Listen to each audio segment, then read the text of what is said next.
Hey everybody, we are Stuff to Blow Your Mind, and this is our weekly trailer talk that we do here on Facebook Live. My name's Christian Sager. And I'm Joe McCormick, and our regular host Robert Lamb is not with us today. He's off doing something cool. He's on vacation at the beach. Yeah. So I took his clipboard. Yeah. That's what I decided This is to the do holy in clipboard revenge. of Lamb. Yeah, it really is. I mean, this is actual... Robert bought this clipboard with his own money. Yeah. It's his, but I'm using it today. That would explain why it's humming with dark magic. Yeah, it vibrates. So, today's episode is actually all about samurai swords and the engineering and science behind them. Right. So, of course, we are the hosts of the Stuff to Blow Your Mind podcast, which is a science podcast in the How Stuff Works family. If you're not already subscribed to our podcast, you can check us out wherever you get your podcasts, Spotify, Google Play, Apple Podcasts, or you can go to stufftoblowyourmind.com. Wherever you go, subscribe if you can, so we're always coming at you. But this is not the Stuff to Blow Your Mind podcast. This is Trailer Talk, where we talk about movies related to the stuff on our podcast. And this week we had a couple episodes. One of them was, as you said, about samurai swords. Yep. Tuesday's episode, Robert and I did about an hour-long episode where we talked about how the steel was constructed for samurai swords, and then the rest of the process and methodology for making samurai swords, which is considered, and I didn't know this before we did the research, one of the marvels of engineering, like well before our time. It's pretty amazing, and we'll talk a little bit about that today, but I recommend that you go download the episode if you're really interested in like the nitty-gritty details. No, it's like a pre-industrial art, right? They were making these swords long before we had, steam power and everything. Absolutely, yeah. It was all done by hand, and it's a fascinating topic. And most samurai movies, which we're going to talk about a lot of samurai movies today, but most samurai movies reference the swordsmithing, but they don't talk about how incredibly difficult this was. I mean, it was an artisan task, I think a lot of the mystique in the Star Wars movies that's given to lightsabers is sort of taken from the mystique that's afforded to samurai swords in samurai movies, because they're more than just a blade weapon. It's not just like, oh, here's a sword, I can hit somebody with it. There's a kind of powerful, holy quality to them. Definitely, they're deeply linked to the personality of the person who carries them. They're treated with reverence, and they're scary as heck. And all those things are true about the katana. So we're specifically focusing on the katana here. We talk about this in the episode. There's the difference between the katana and the wakizashi. The wakizashi is the smaller one that was traditionally used for basically self-embowelment if you had dishonored your lord. But we're mainly focusing on the katana here because that was the one that was designed for melee combat. Wakizashis weren't used that much for melee combat. Most often in the movies, what you see the wakizashi for is after the person has been disarmed with their primary sword, they pull out the little one to stab somebody dishonorably in a surprise attack. Or they cut their heads off with it. Yeah. Yeah. So get ready. This is going to be fun. Head cutting and metallurgy. Now, we've got a lot of movies to talk about today. We'll do. see if we can get to all of them, but we might try to be brisk with some of the early ones here. Yeah, before we get started, though, I just want to know from the audience, if you have any questions for us in general, now's the time to ask. Joe and I are live here in person, here in our studios at How Stuff Works in Atlanta, Georgia. So we'll be happy to answer your questions, and we've got our buddy Sam here ready to feed us the questions as they come up. But what's a specific thing we could ask them about? What their favorite samurai We've got to know. movies? Yeah, what's your favorite samurai movie or your favorite samurai sword fight? Yeah, that's a good one. Because honestly, there were so many movies that we could have used for today's episode. Right. But we had to be picky about which ones really fit, both as our favorite samurai movies, but also in conjunction with this engineering of swords. Now, if we're going through the first few here and you're like, why aren't they talking about Kurosawa? We'll get to Kurosawa. We will have Kurosawa, yeah. But maybe we should start with something a little more off the beaten path. Yeah, definitely. Okay, so this first movie is from 1999. It's a little movie called Ghost Dog: The Way of the Samurai. So I've never seen this one, but this is a Jim Jarmusch movie, right? Yeah, and it is actually, I shared an image from this earlier this week on our Facebook page when I was resharing the podcast with our audience, and a bunch of people made kind of like joke comments about this movie and about Forrest Whitaker in particular. Okay. So this film, it's actually somewhat related to our second episode this week, which is about cultural appropriation. This is about Forrest Whitaker is a hitman who works for the mafia, I think in New Jersey or New York, and he follows the code of the samurai and carries a katana and basically kills people with this katana. And then I think the mafia turns against him somehow, and they put a hit out on him. Okay. So he basically has to go kill his employers. That's the gist of it. It's a Jim Jarmusch movie, so it's kind of slow. It's got does it have a lot of like meditative scenes of like him sitting looking at something? Yeah, he's like on a rooftop talking to pigeons and stuff, and then Wu-Tang shows up in it. There's a couple people from Wu-Tang in it. Hey now. Yeah, I think this is the first movie that RZA scored, actually. I'm not 100% sure about that. But yeah, it's an interesting film. But so from the podcast, I want to bring in this little tidbit, which is related to what you were just saying. This movie really focuses on that code of ethos that samurais had. Okay. And samurai were expected to have personal characteristics and attitudes that were different from just ordinary soldiers in Japan, right? Like they weren't just like militia guys. These were really considered to be trustworthy, responsible, honorable warriors, and that matched up with these swords because the swords were so incredibly expensive to make and like a marvel of engineering that the warrior who wielded them had to be just as like trustworthy and powerful as they were. So if there's a Western analogy at all, is it somewhat comparable to saying that it'd be kind of like a knight in medieval Europe or something in a feudal society there who's expected, because they're a member of the equestrian classes, they own a horse, they own weapons, they're expected to uphold some kind of code of chivalry? I mean, I think that's the best analogy that we have from a Western perspective. Yeah. But it's interesting, when we were doing research for this episode, a lot of sites did comparisons between like medieval knights and feudal samurais, and they would also do comparisons between like the longsword and the katana, and which one was a better weapon. Like it's sort of an East versus West kind of thing. Yeah. They're somewhat similar, but I do think that like the Japanese samurai had like just incredibly unique quality of character. Yeah. By the way, I want to mention this because it doesn't come up in here. We are not going to talk about the movies Lone Wolf and Cub, but the comic Lone Wolf and Cub is actually like my favorite samurai thing of all time, and I read it a lot. Yeah, I love those comics. If you've ever seen them before, they're great. But it's very heavily focused on the code of honor. Do we have comments here? Sam's got something coming in inbound. Maybe we need to give that just a second. Oh wait. Let's see. Favorite samurai movies. Sheldine says Hellboy, Sword of Storms. Oh yeah, that's the cartoon one. I saw that. Yeah, that's good. That Hellboy seen... movie, Sword of Storms, is good. Yeah, it's like an hour and a half like animated thing. Yeah. Yeah. Mark says Shogun. Yeah. Robert mentioned Shogun in the. I haven't seen this. What is it? It's just like I think one of those like classics, but I don't think it's a Kurosawa one. Joe Ferry says The Last Samurai. We might have some gifts for you later. We're not going to talk about The Last Samurai, but our producer Ramsey has pulled a great gif for The Last Samurai. Christopher, what does this say? It's Afro Samurai. I've seen that as well. Yeah, that's a cool anime that's like it's similar to Ghost Dog. Oh, here it is. It's right behind us. Yeah. Similar kind of thing, like African American culture merged with samurai culture. Cool. Yeah, it's fun. You used to be able to see it on like Adult Swim. Here's our Last Samurai gif with Tom Cruise's head popping in and out. Not sure the import of that, but there's literally so many samurai movies. Like there's not a whole lot that we could.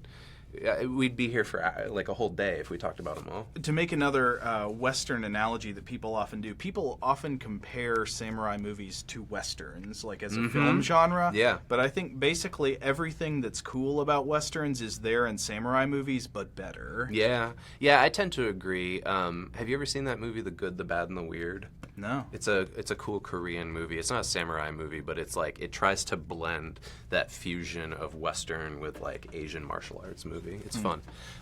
So there's all of these like different adaptations of the samurai into different genres and cultures. And this next movie, though, that I want to talk about is really interesting because I have not seen it. Neither of us have seen it. No. It actually just came out like a month ago, I think, here in the States. Wait, we haven't seen it, so why do you want to show it? Because It is the one movie that seems to be very focused on the actual construction of the samurai swords. Okay. It is called Tatara, or rather, it's called Tatara Samurai, and so the word Tatara is something we talk about in this episode.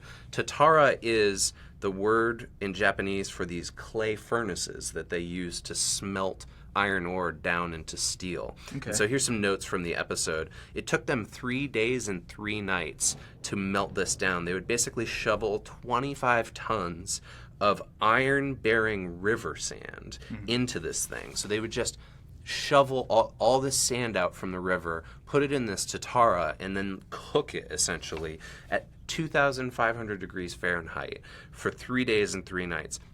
Essentially reduced the iron ore down to steel and then yielded 2 tons. So out of the 25 tons, it yielded 2 tons of the specialized steel that was used for making katanas called tamahagane. And we talk about that in the episode as well. It's very specifically like it has a particular percentage of carbon in it that makes it good for making these swords.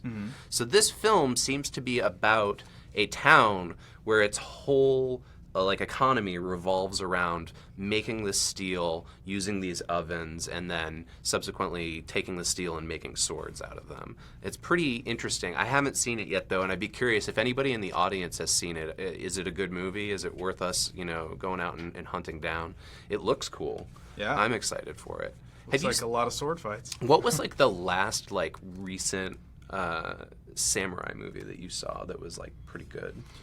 Recent, as in recently made. Yeah, just this week I watched Yojimbo, which is amazing. Well, in the last something that was made in the last 5 years, probably, or maybe a little longer than that. Because the only one I can think of is 13 Assassins, and we didn't include that here. I don't know if I have watched a samurai movie made in the last 5 years. Yeah, I'm curious if anybody out there knows what are some of the good recent samurai movies. Let us know in the comments. Sam, do we have some comments coming in? Sheldine says, do the fight scenes from Highlander count? They definitely count. Oh, in fact, Highlander comes up in the episode as one of Robert's favorite samurai movies, and we discuss MacLeod's infamous katana, which is apparently supposed to be forged by the great swordsmith Masamune. Oh, okay. Yeah, I did not know that, but Robert brought it into play in the podcast episode. Well, when we get to talking about Yojimbo in a minute, I do want to point out an important way that those movies are different from movies like Highlander and the classical Western movie sword fight. Totally, yeah. But maybe we should look at our next film trailer here, which is a movie we have both seen and enjoyed. I think probably this is the movie that everybody will have seen. Right. This is probably the most popular movie that we're going to go over today. And I think this is maybe one of the best trailers for a movie of all time. This trailer is immaculately put together. Do you remember when this movie came out and the marketing came out? And I was, I remember watching this trailer 10 times, just being obsessed with going to see this film. I don't remember watching the trailer that much, but I did. I remember the marketing for the movie, and I remember all the controversy about the movie. Yeah. People were. This was a time to revive the great national debate over, are movies too violent? Yep. In fact, I was telling Joe before we came into the studio. So I had the opportunity to see Kill Bill 3 months before it came out, and I saw it at a screening with Quentin Tarantino and RZA, and it was like a rough cut, so it wasn't the finished movie, and that was pretty cool. And then when it came out, my wife and I took my brother and sister to go see it, and they're much younger than I am. They were in high school at the time. And people in our theater got up and walked out of the movie because they were so upset by the violence in it, which kind of shocked me at the time. But I guess I'm just used to watching really, really, I'm desensitized to the amount of violence in film. Well, this is one thing that it's a movie that makes you feel the violence in it. The violence is very visceral, and it makes loud noises, and there's lots of blood and everything. And it actually highlights something that I think is a kind of interesting question. People are not really bothered by movies in which lots of characters are shot and killed and stuff if the violence is kind of sanitized, if it's not too loud and not too bloody. And there are movies that have a lot more murders in them than this one does. Sure, yeah. But the murders are just very viscerally felt. Well, she does And so kill 88 people in well, one scene. you can talk about in Star Wars, how many That's people do true. they shoot in Yeah. Star Wars, but it's very clean violence. You don't really feel it. That's true, And I yeah. think there's an argument to be made that actually movies where the violence is very visceral are less harmful because they make it ickier. I tend to agree. And this movie, I don't know, I guess for me, this is a great discussion that I would love Robert to be here for, because we did that episode all about the motivations of human violence a couple weeks ago. Mm-hmm. But yeah, watching a movie like this for me is somewhat cathartic, and it doesn't make me feel like doing violence, if you know what I mean. Okay. But Glad to hear that. Yeah. The thing that's particularly important about Kill Bill in reference to the podcast episode, though, is that it has this relatively long scene about forging a samurai sword and the quality of the steel. So the main character played by Uma Thurman has the bride. the bride has to get a... it looks like we're looking at the scene right now. Yeah. So she goes to Okinawa to seek out this legendary sword maker, Hattori Hanzo, who is the name of the character in the movie, but also Hattori Hanzo is a classic legendary character in Japanese. Kind of like Masamune. Yeah. Yeah. So Hattori Hanzo, essentially, again, Tarantino doesn't go into all the didactic specifics about how this sword is made, but we know that she's in that place for a number of days. It takes him a very long time to make it. They say it takes a month to Yeah. make it.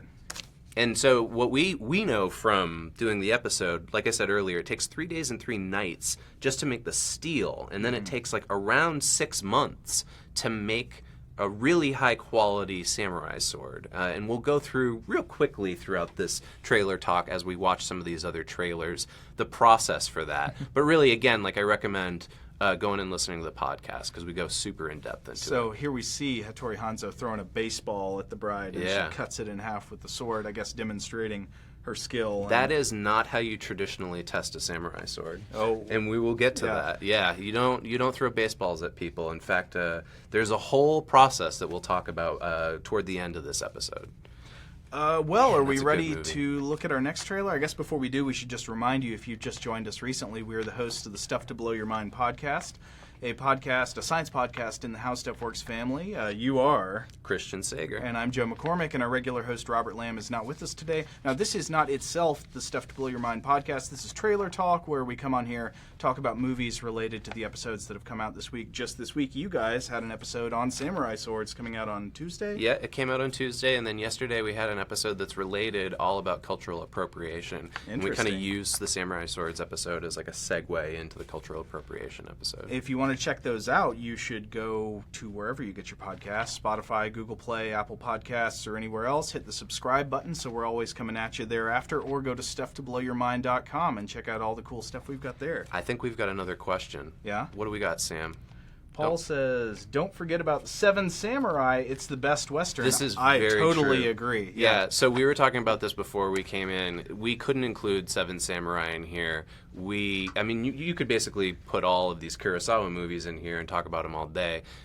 Seven Samurai is a great film. Oh, yeah, it's amazing. And, of course, as you know, it has inspired Westerns, right? Yep. The Magnificent Seven was a Western...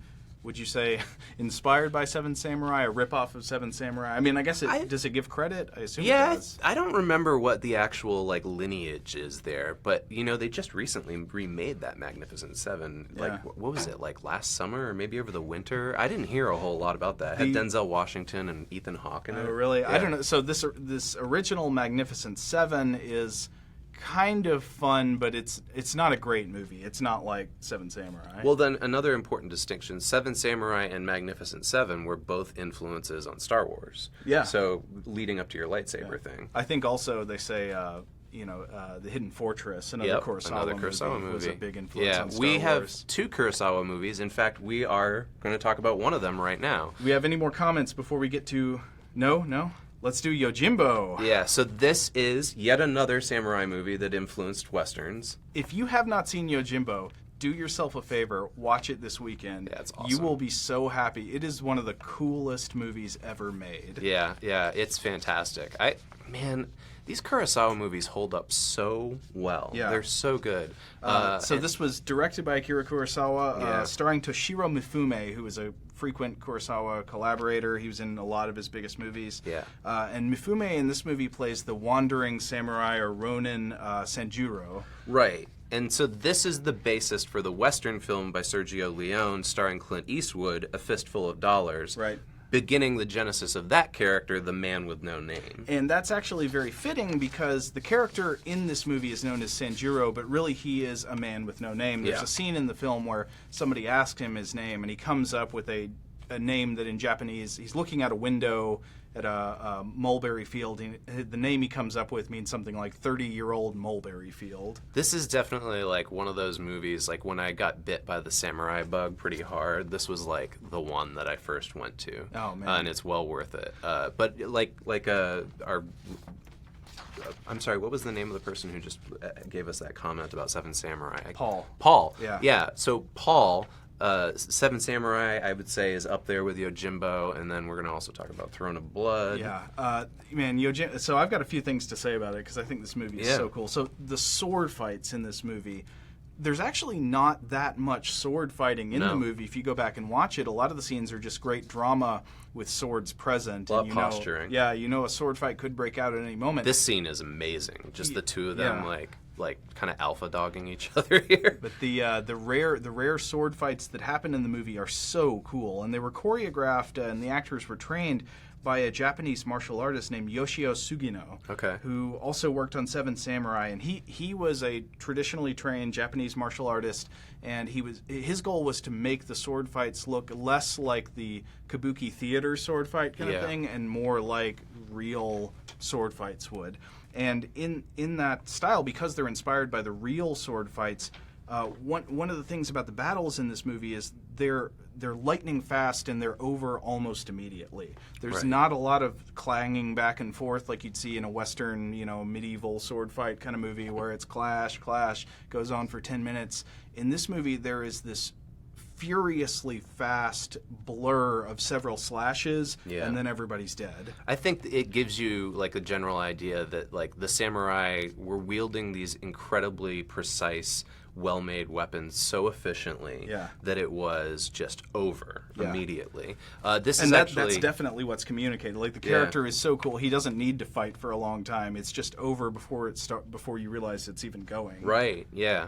Now the artwork that just showed up behind us is actually by a friend of mine named Robert Wilson IV, and he kindly allowed us to use this poster for Yojimbo that he created a couple of years ago, and then the thumbnail artwork that we're using as well is from a samurai poster that he created.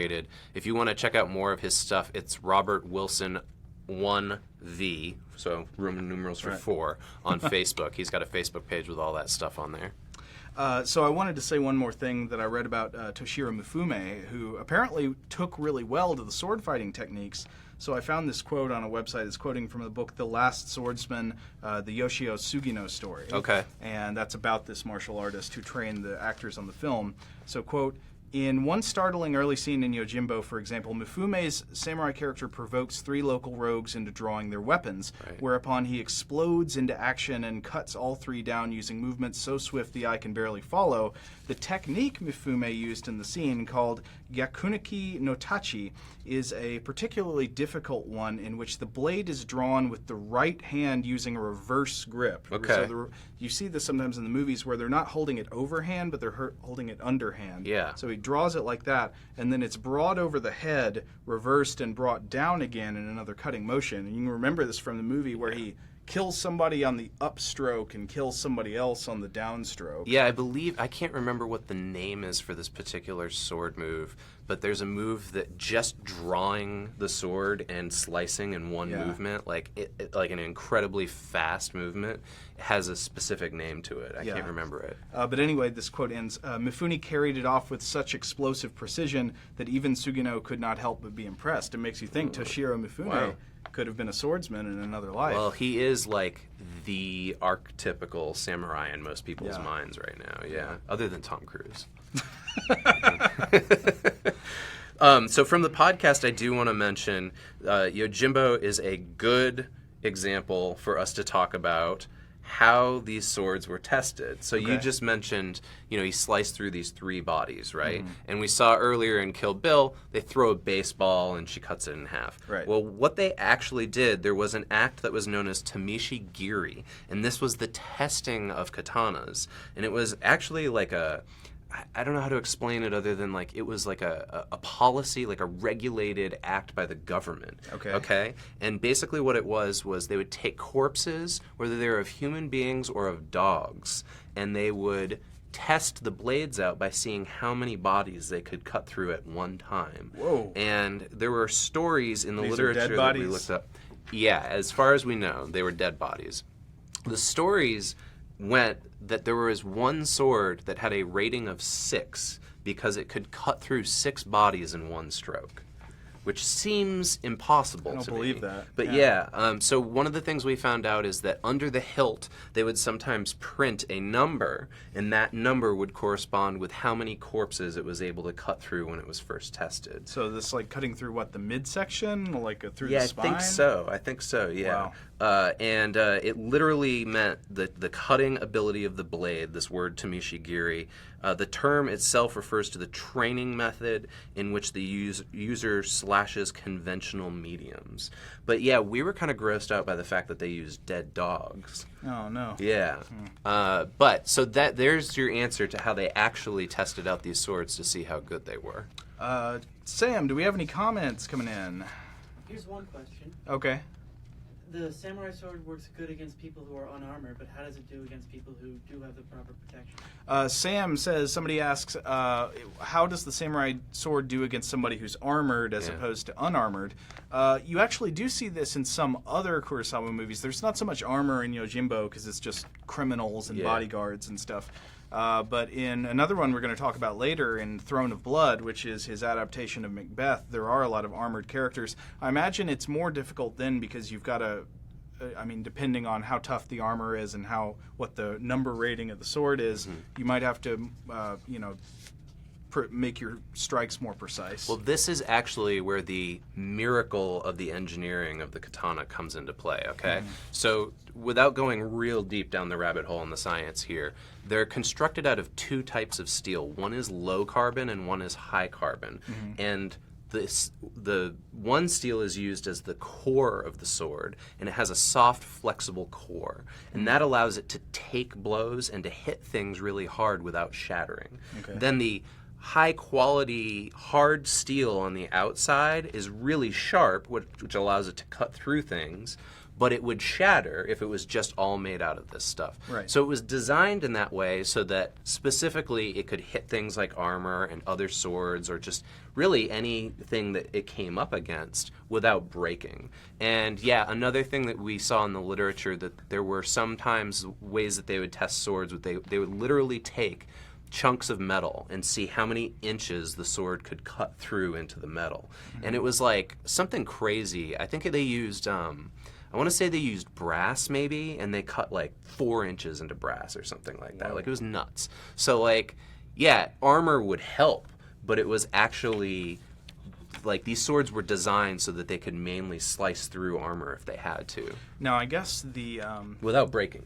the other thing to consider, I would guess, maybe you can correct me if I'm wrong here, you wouldn't have in a standard battle a lot of people carrying these, right? I mean, these were rare weapons that were high-quality weapons that were only afforded to people of advanced rank and status. Yeah, exactly. Like I said earlier, the everyday soldier did not wield the katana normally. Yeah. And it's actually interesting. We'll talk about this a little later on, but so you had this thing that was kind of common in World War II where Japanese soldiers would carry katanas, but they weren't carrying these really high quality made katanas. And the way that we know this is actually the U.S. Army did a metallurgical study on one of the katanas that they retrieved from World War II in a battlefield. Do you want to go into the next trailer? Yeah, sure. We've got a couple more movies here. If you guys have questions, please ask them. Or also, we want to hear about more samurai movies. I think I'm just going to go on a samurai movie binge this weekend. Oh, yeah, totally. Have you rewatched Yojimbo recently? I saw it maybe 5 years ago. Oh, man, Yeah. watch it again. It's just so cool. Yeah, it's so awesome. Cool.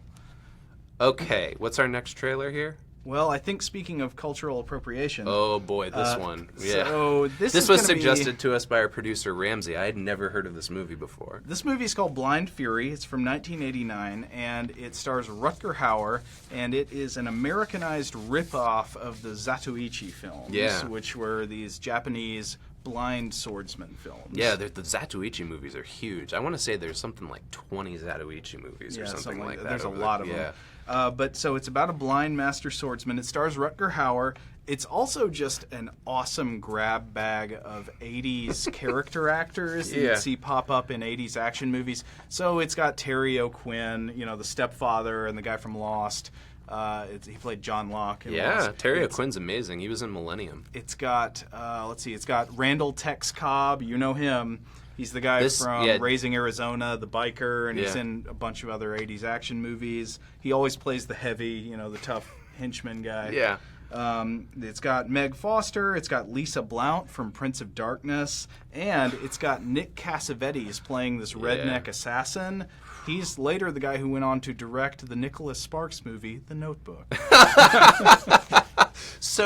So Blind Fury looks to me like basically Roadhouse if Patrick Swayze was blind and had a katana. This is hilarious because just before you got here, I was talking to Ramsey, our producer here, about how Blind Fury is like Roadhouse. Yeah. If instead of Patrick Swayze, it was Rutger Hauer and he was blind and had a sword. Roadhouse had a blind person in it. Oh, that's right. The blind Roadhouse guitar had a player. blind guitar player, but it's got a similar Roadhouse vibe. So it is one man squares off against a whole bunch of country cowboy hat wearing Western mafia mobsters. Yeah. And so the plot is that Rutger Hauer loses his eyesight in Nam, and then he gets taught by some locals. Did they explain why he's German? No, he's just pretending to be an American in this movie. Oh, okay. So he gets taught by some locals in Nam how to be a master swordsman, and then he wanders around back in America getting into light comedy bits. Mostly it's jokes about the fact that blind people cannot see. So it's like he'll walk up to an alligator and say, "Nice doggy." Oh, yeah, that's right. That's in the trailer. Yeah. And then sometimes, so there's a lot of light comedy like that. Might be kind of insensitive, not sure. And then sometimes he fights and brutally dismembers people and kills them. Right. And he just carries a katana around in modern-day America and nobody says anything? No, it's actually inside a cane. Very smart. Okay. So he's got one of the... If you've ever seen one of those cane swords where the sword pulls out of the cane, he's got one of those. It's his walking stick. Okay. But then when he gets into a bit of trouble, he pulls it out and chops people's hands off. I feel like I really need to watch this. It's pretty funny. It's not... I mean... So it's not good. Rewatch Yojimbo or just watch Blind Fury for the first time? No, rewatch Yojimbo. But sometime if you get a chance, Blind Fury is worth a watch. It's definitely not boring. It is one of those very entertaining bad movies. Okay. Let's move on to... you got more? Oh, you got more? Okay. Sorry, one more thing. Yeah. So Terry O'Quinn in this plays a chemist who is forced to make drugs for this gang, and the drug he makes is blue meth. Really? I just jokingly said the Walter White thing, not knowing that. Before Breaking Bad was even a spark in what's his name's mind. Vince Gilligan. I could totally see Terry O'Quinn playing the lead role in that show. Wow. As a guy forced to make blue drugs. Interesting. And then also the screenwriter of Blind Fury, Charles Robert Carmer, also wrote and directed the 2008 movie Witless Protection, starring Larry the Cable Guy and Jenny McCarthy. Well, I'm sure it's just as good as Blind Fury, if not better. This one's real bad, so be warned out there. Yeah, I was totally unaware of this movie. What I'm really wondering, though, is if anybody they redo the scene from Blade Runner in this, where the guy who makes eyes for the androids in Blade Runner says, I make your eyes to Rutger Hauer in this. Rutger Hauer, his eyes look fine. Yeah? Yeah, apparently they were blown up by a bomb in Vietnam. Okay, well, that kind of stuff happens. Yeah. Let's go to the next totally bonkers samurai movie. Before we do, we should check with Sam. Any comments? We got a question? Let's see. Samurai movies. Peter says, Bushido, Way of the Warrior. I've never seen that one. Yeah, me either. James says, Der Samurai. You were telling me about that. I have not seen it, but we were just talking about it before we came on because I'd been reading about it. Apparently, it's a movie about a woman who shows up outside a village, I think in Germany or somewhere in Europe, and she's got a samurai sword and just starts killing people. Yeah, it sounds like just that pitch, like the one-line hook. I'm like, yeah, I'll check that out. It looked like something I might want to see. Yeah. But yeah, I guess it's time for our next film. Oh, but before we do that, we should just remind them who we are. If you've just recently joined us, we are the hosts of the Stuff to Blow Your Mind podcast. I am Joe McCormick. And I'm Christian Sager, and this is a trailer talk about our most recent episode on samurai swords. Yeah, and we should just say our other host, Robert Lamb, is not with us today. He's out on vacation. But yeah, so if you want to check out our podcast, you can go wherever you get your podcast, Spotify, Google Play, Google Play. Yeah, I already said that one. Apple Spotify, Podcasts. Google Play, and Apple Podcasts, or wherever you like to listen to your podcasts. Or stufftoblowyourmind.com. Hit subscribe, and we'll be coming at you. But this is because we did an episode on samurai swords. We're talking about samurai movies here. So the next one is one of the worst samurai movies ever made. Probably even worse than Blind Fury. But it has one of your favorite actors of all time in it. Right. Robert Zadar. This is 1991's Samurai Cop. Actually, I've seen some discrepancy about when this movie was released. I can't tell if it was 89, 90, or 91. Actually, what I saw was it never had a theatrical release. It went direct to video. Yeah, so maybe that's part of the confusion, is they thought that it was released in a theater when it was probably produced, and then it just came out on VHS tapes later. Look at this magnificent man. Yeah, this so movie. He's a cop. He's a samurai. He's a samurai cop. But he's not really a samurai. So I watched the Riff Tracks version of this. Oh, yeah. If you thought the title had the same significance as, say, like Traffic Cop or Vice Cop, as in he's the cop who has jurisdiction over samurai, that's not the case. He is a samurai himself, or so you're told. Right. It's hard to tell that for most of the movie, except that he wields a sword. Does he also wield a service weapon, or he just he only mostly has just a katana? shoots people. Oh, in this really? movie, yeah. Okay. This movie is mostly people shooting each other. Okay. And blowing each other up with grenades and stuff. I only watched half of it last night, and I don't think he picked up a samurai sword for half the movie. Ramsey says he watched half the movie last night and never saw the samurai cop wield a samurai sword. So I actually have something tied into the podcast for this. Okay. I have a theory about Samurai Cop's katana. Tell me about it. So, like I said, the U.S. Army did this metallurgical study, right? And it was on a relatively newer katana.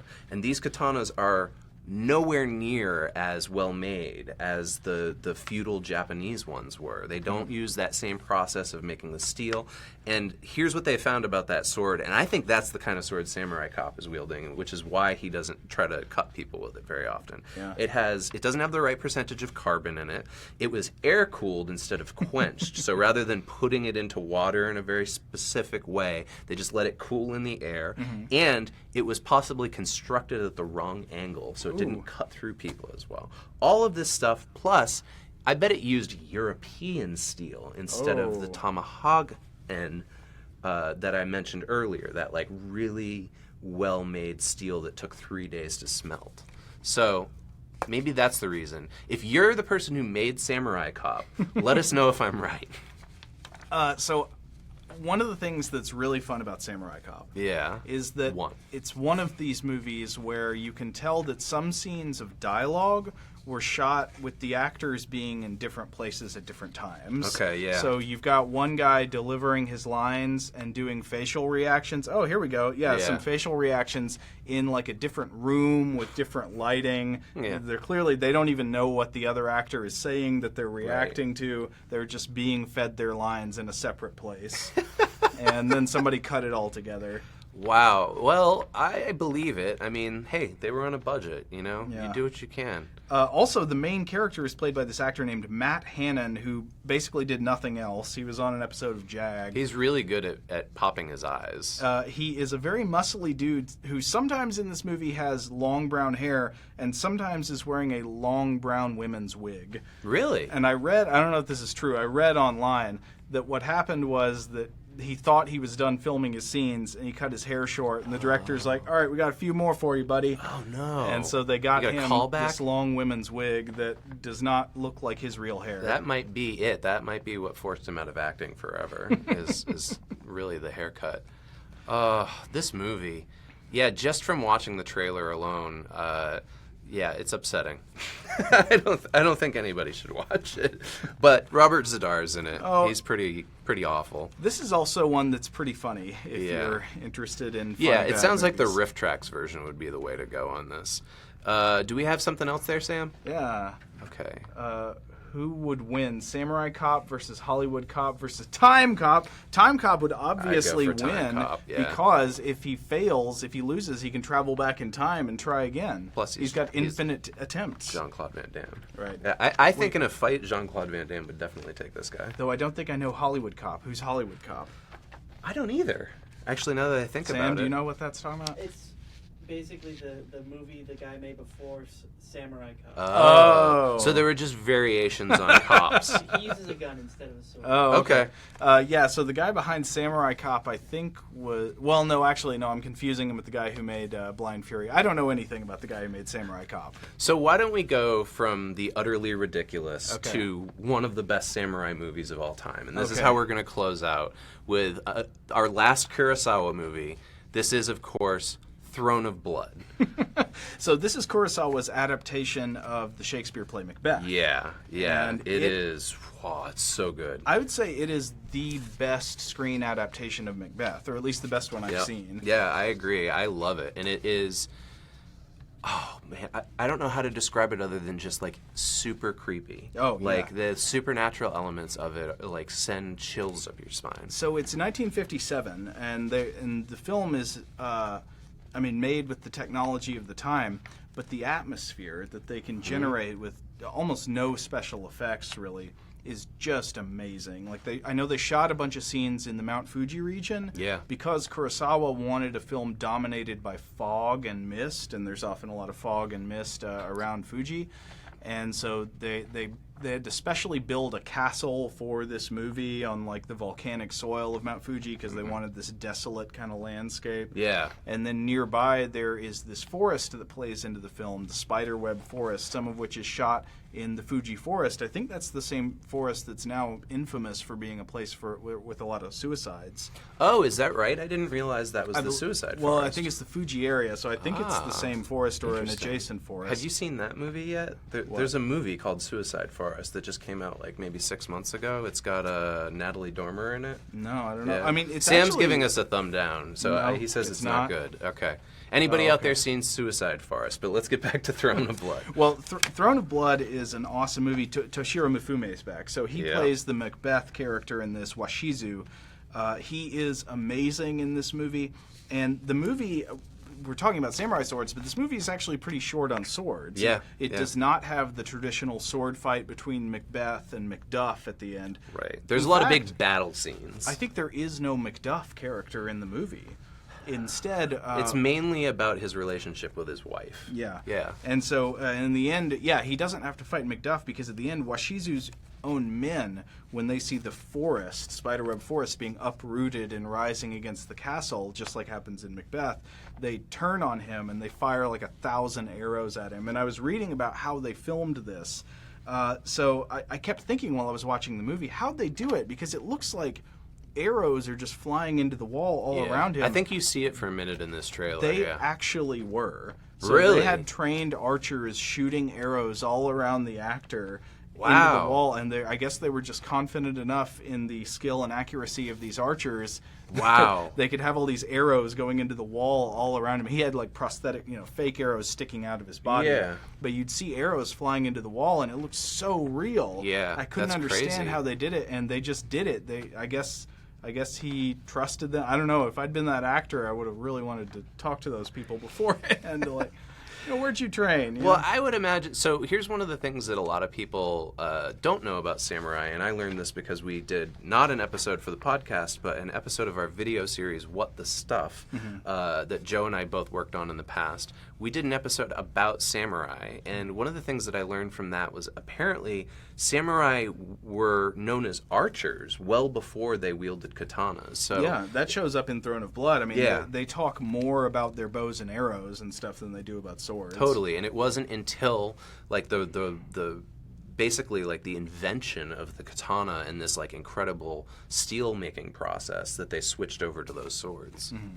So there we go. We talked about a lot of samurai movies. You guys suggested a lot of samurai movies. Do we have more comments? One more comment. Okay, one more.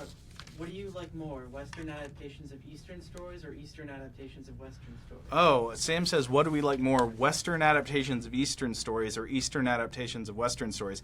I would have to go Eastern adaptations of Western. I mean, I don't know in general. I guess I haven't seen enough of each, but I love what Kurosawa does with Shakespeare. Yeah. So he also adapted King Lear into Ron, which is one of the coolest movies I've ever seen. Yeah, I mean, as I've mentioned on the podcast many times, and maybe on Trailer Talk before, I grew up in Singapore, so I watched a lot of Asian adaptations of Western stuff growing up, and so yeah, I just inherently like that stuff more. But that's not to say like that Western adaptations of Eastern movies are bad necessarily. I mean, Blind Fury is bad, but also but there can be good ones. The new Old Boy. Oh, not so yeah. good. The Spike Lee Old Boy is not so good. Yeah, I've seen that. It wasn't too great. Yeah. But in principle, I'm cool with it. Yeah, me too. But yeah, thanks for asking that question. I do really enjoy some of the stuff that's been adapted over there, though. Some really good stuff, especially Throne of Blood. I think Throne of Blood, Robert and I were talking about this in the podcast, I think it's my favorite Kurosawa movie. It's a really good one. It's a gloomier.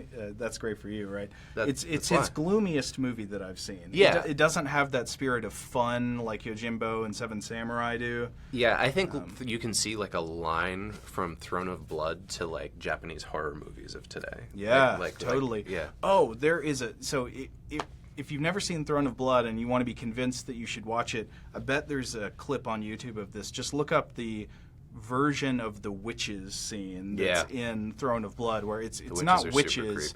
It's not witches. It's like a single old forest spirit guy in the spiderweb area. Yeah. If you can find that on YouTube, that scene is so creepy. It's like the scariest thing I've seen from before 1960. Totally. All right. Well, that's Trailer Talk for this week. We've given you, almost an hour worth of Samurai Sword talk. If you are interested in more, please go listen to the podcast episode on this. You can get it on Google Play, Apple Podcasts, Spotify, anywhere you can find podcasts, you can find Stuff to Blow Your Mind. And that includes StuffToBlowYourMind.com, our site that is full of blog posts, videos like this one, and podcasts. Right. So anything else? If you have any other comments and you maybe you're watching this video after we did it live and you are like, I really wanted to ask them about this specific samurai movie, Joe and I will be looking in on this video throughout the weekend. We'll try to comment and respond to you there. All right. Thanks a lot. You learned almost too late that man is a feeling creature. And because of it, the greatest in the universe. He learned too late for himself that men have to find their own way to make their own mistakes. There can't be any gift of perfection from outside ourselves. And when men seek such perfection, they find only death, fire, loss, disillusionment, and the end of everything that's gone forward.